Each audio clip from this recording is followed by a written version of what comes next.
1910년 8월 29일 한일 병합조약을 통해서 대한제국까지 사라지게 되었던 한반도. 1919년 3월 또 등장하시는 이 우드로 윌슨의 민족 자결주의의 영향으로 인해서 수많은 조선 사람들의 만세 시위가 시작됩니다. 그렇게 1919년 4월 11일에는 대한민국 임시정부까지 수립되었죠. 그렇게 일본은 한반도에 대해서 무단 통치가 씨알이 안 맥힐 것이라는 판단을 하게 됩니다.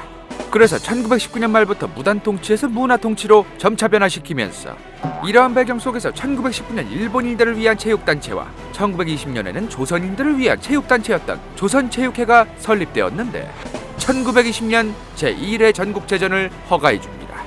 당시 경기도 경성부로 되어 있던 현재의 서울특별시 전조선 야구대회라는 이름을 시작으로 당시 배제고등 보통학교 운동장에서 중소규모의 야구만 했던 대회를 시작으로 1회 전국체전이 시작됐던 겁니다.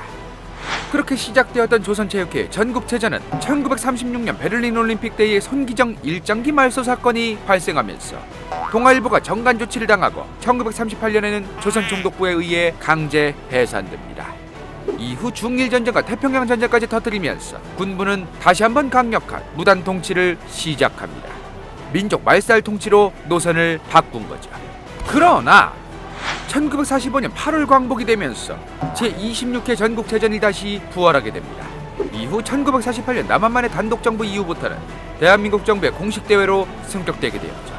이후 1950년 6.25 전쟁이라는 비극 속에서 31회 대회가 열리지 못했지만 1951년에는 전쟁 중에서 광주에서 제32회 전국대회가 개최되었다고 합니다.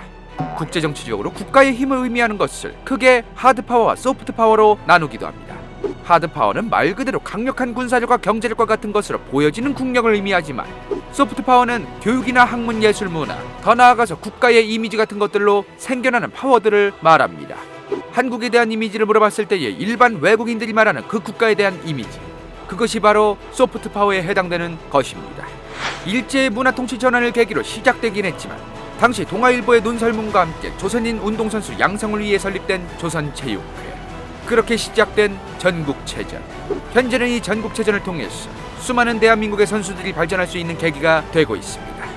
한편으로는 수많은 체육비리를 얼룩지고 있는 대한민국의 현실, 그 속에서도 고생하면서 자신의 꿈을 지키고자 하는 수많은 운동선수들. 이번 서울에서 열리는 제100회 전국체육대회는 성공리에 개최되길 기원하면서 대한민국의 소프트파워를 이끌어갈 수 있는 수많은 선수들이 배출되기를 기원합니다.